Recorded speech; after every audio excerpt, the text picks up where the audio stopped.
రామ లక్ష్మణ్ మీరు గుర్తుపట్టి చెప్పండి, ఎవరు రాముడు ఎవరు లక్ష్మణుడు మీరు చెప్పగలరా సార్? సార్ రామ్ ఎవరు సార్? రాముడా?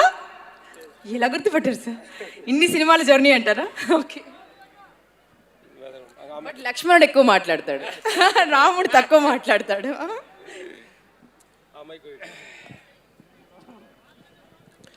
నమస్తే. మనం ఎన్నో ఆడియో ఫంక్షన్కి ప్రీ రిలీజ్ ఫంక్షన్కి వచ్చాము. ఇది చూస్తుంటే ఇది ప్రీ రిలీజ్ ఫంక్షన్ కాదు,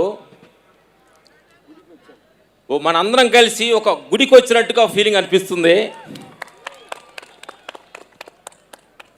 ఇలాంటి అద్భుతమైన, ఎందుకంటే ఈ కాలంలో మనుషులు భక్తికి దూరం అవుతున్నారు, ఎన్నెన్నో అక్రమాలు జరుగుతున్నాయి. కాబట్టి అప్పుడప్పుడు ఇలాంటి సినిమాలు వచ్చి మనుషుల్ని భక్తి మార్గం నడిపించే అద్భుతమైన ఒక గొప్ప సినిమా తీసుకొస్తున్న బోయపాటి గారికి, అలాంటి అద్భుతమైన శివుడే బాబులోకి వచ్చి కనిపిస్తే ఎలా ఉంటుంది, అలాంటి సిచ్యువేషన్సే మాకు ఆ ఫైట్ చేసేటప్పుడు ఇందుముని బాయ్ బాబు ఎన్నో సినిమా మేము చేసాం. కానీ ఈ సినిమాలో మేము చేయడానికి ఏంటంటే బాబుగా కనిపించలేదు, బాబు వెనక ఇంకొక శక్తి వచ్చింది, ఆ శివశక్తి వచ్చింది అనే ఫీల్ తోటి ఈ సినిమాలో కంపోజ్ చేయడం జరిగిందనమాట. అద్భుతమైన ఒక్కొక్క ఫైట్ చూస్తే మేము చెప్పటం కాదు, మీకు టీజర్లో చూశారు.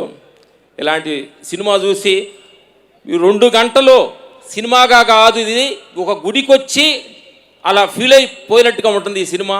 అంత అద్భుతంగా ఈ తీర్చిదిద్దడం జరుగుతుంది. ఇలాంటి అద్భుతమైన సినిమాలో బోయపాటి గారు, ప్రొడ్యూసర్ గారు, హీరో గారు మాకు ఇలాంటి అవకాశం ఇచ్చినందుకు ధన్యవాదాలు చెబుతూ, బాబుని మా టెక్నీషియన్స్, మా రైట్ హ్యాండ్ లాగా ఉండే మా బద్రన్న, మా సెంట్ టీం అందరికీ, మై సన్, మాతోటి వర్క్ చేసిన మా రాహుల్, మా టీం అందరికీ మనస్ఫూర్తిగా థ్యాంక్స్ చెబుతూ, all technicians, Shankar master, Prakash గారు, ఆల్ కెమెరామెన్స్ అందరూ టీం కలిసి వర్క్ చేసాం.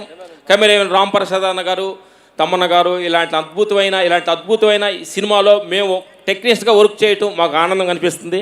Thank you sir, thank you very much, thank you master.